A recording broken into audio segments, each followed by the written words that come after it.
So battlement couching is a fun trellis-like stitch where you can layer different colors together to create a beautiful layered and grid-like pattern, which is perfect for my prickly pear design.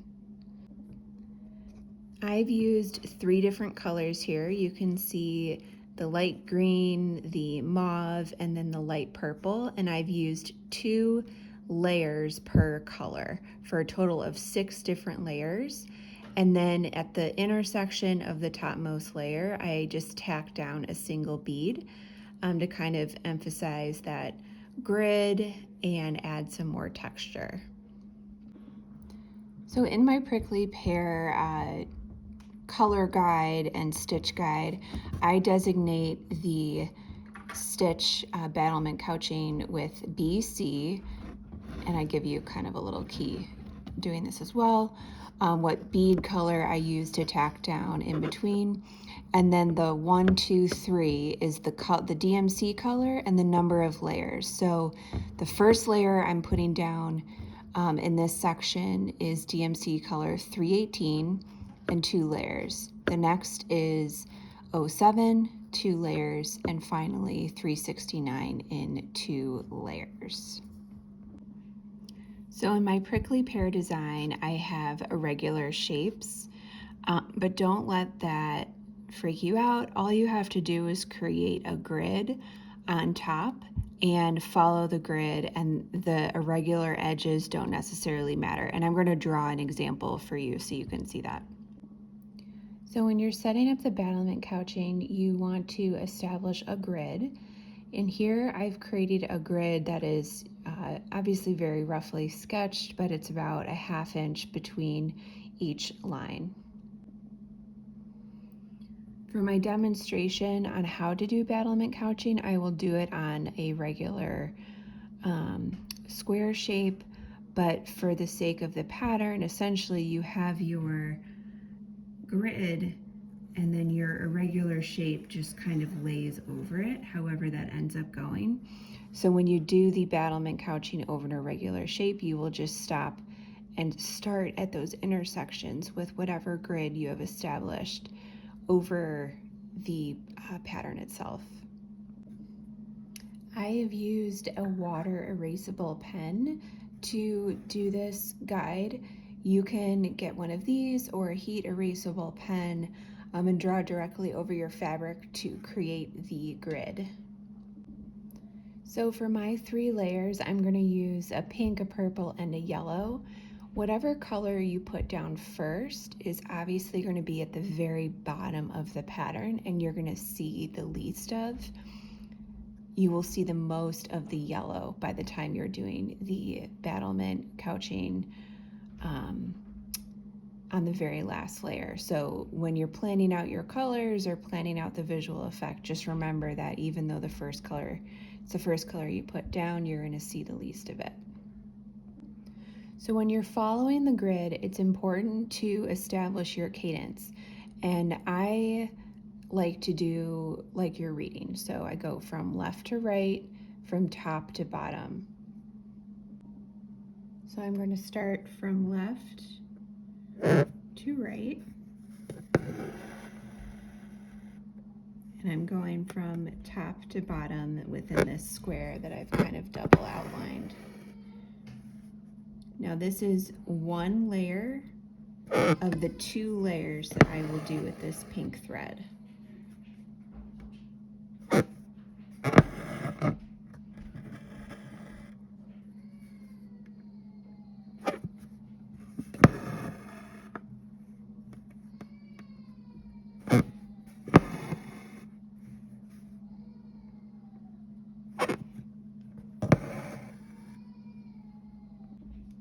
Okay, now we are going to go left to right from top to bottom. So we're going to go here.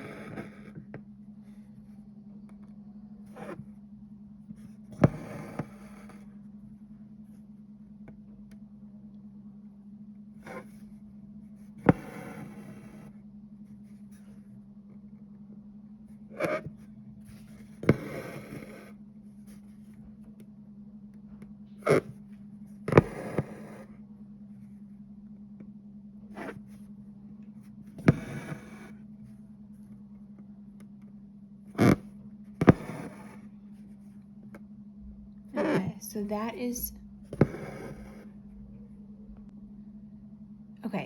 is one layer of the pink thread. Next, you're going to come down just a thickness away from the top pink one. And you might have to kind of split some threads to do this, but left to right. So I'm going to slightly overshoot that pink one. So there's my second layer. And then I'm going to continue all the way down like I did for the first layer. Okay, because our sequence is top to bottom, if I was to go underneath this bottom layer, I would be outside of my shape. So this is where that cadence is important to remember. This is my second layer, second layer, second layer, and then my second layer on the shape this way would be outside of the shape, so I'm not going to do that bottom part. But now, because my next sequence is left to right, I'm going to have a layer to the right of that thread, the right, and I'm not going to put one to the right of this one because that would be outside of my shape. So as you start to build up the layers, I've got 2 layers down now of the pink, and I'm going to move on to the purple color next. But you'll start to see that overlapping happening, which is how you get that cool trellis effect. So when you're doing your subsequent layers after that first layer, make sure you are overlapping the first layers that you put down. So I went on the outside of that thread, I go on the outside of the bottom thread. You're staying essentially within that shape that you created and are following. Okay, so I have my next color ready. As always, I only use 2 strands of the 6-stranded embroidery floss. So I've got my purple color. Remember, I'm working top to bottom, left to right. I'm going to add 1 layer here of the purple.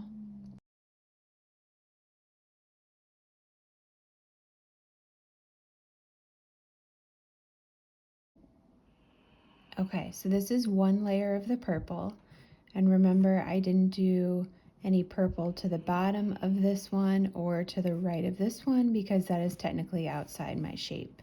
So I'm going to go ahead and do the second layer now. You can see how I went all the way to the edge of my shape here when I was starting this line with the purple. You can start to see more layers build up as we keep going.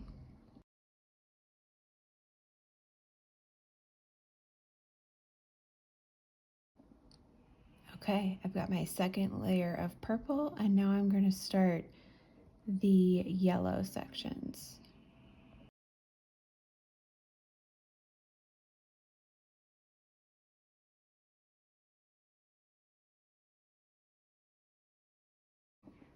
So in the Prickly Pear pattern, this is where I tell you what bead color goes tacks down in the intersection. So this one's yellow, orange, light green, etc. That is what that red means. I realize I didn't add my second vertical yellow layer. So now that I have that on there, to tack down a bead, bring your needle up in the intersection, in between each vertical and horizontal thread of your last color. So you can kind of see here, I'm turning my needle so you can see where I'm coming up. I'm going to bring my needle up, string your bead on. I'm using a size 8 seed bead here, so a little bit bigger. And then come down back through your thread on the outside of your topmost color.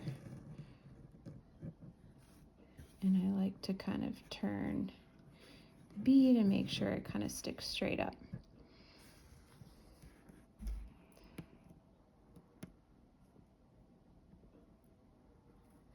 Here I'll do it as well.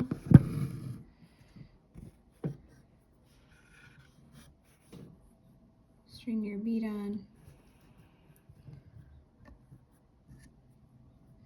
and then bring it back down on the outside of your top color. And kind of turn the bead a little bit. There you go. And by having that regular cadence established,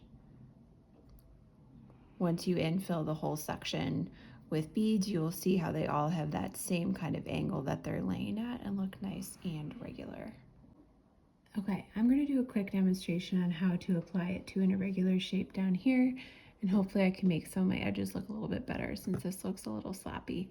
But again, you just establish your cadence, so I'm going to go left to right, top to bottom, along the whole grid, 2 layers of each color, and we'll see how it looks.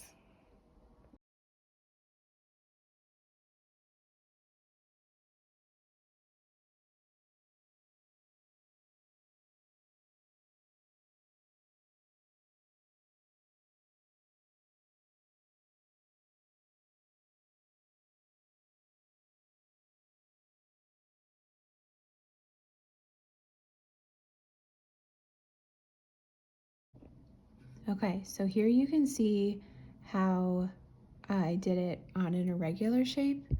So I just started and stopped at the intersection of the grid and the shape, and then kind of wherever the shape was, that's where my last stitch fell. Now, on sometimes when the stitch was going to extend past where the shape was, when I was trying to finish my line, I did start it or stop it a little bit inside, and that's okay. It gets covered up in some of these others, but you might notice that's why some little layers are skipped on the outside sections with these irregular layers. So another way you can tack down your stitches if you don't want to use a bead is use the same top color.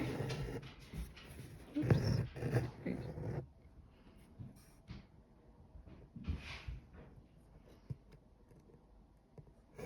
And just do a simple stitch, tacking them down in between the inside and the outside most layers. Kind of gives it a cool 3D effect.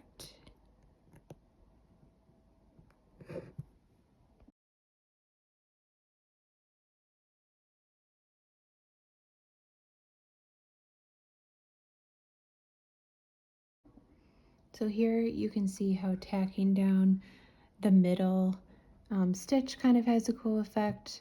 You can just do the very outside layer if you want, but obviously going through all of the layers has a different effect than using just a bead or using a single smaller stitch over just the top layer. So that is Battlement Couching. Definitely a more advanced stitch, and you can see if you get slightly wonky on your spacing between your threads or a little bit off on your grid, it does tend to kind of show pretty easily. You can also adjust things where like this outermost layer or topmost layer was sticking out just a little bit too far. So when I did the tack stitch, I just kind of brought it in a little bit. I put the tacking stitch just a little bit closer and pulled it so it was more in line with the rest of it. On the Prickly Pear pattern too, there is pre-printed color in between, so it's not like you're going to see just blank canvas. Sometimes people space their layers of thread more, so you have a little bit more, you take up a little bit more space, and then you give each thread a little bit more room. That's also a possibility. So lots of fun. I hope you learned something new and have fun doing this stitch.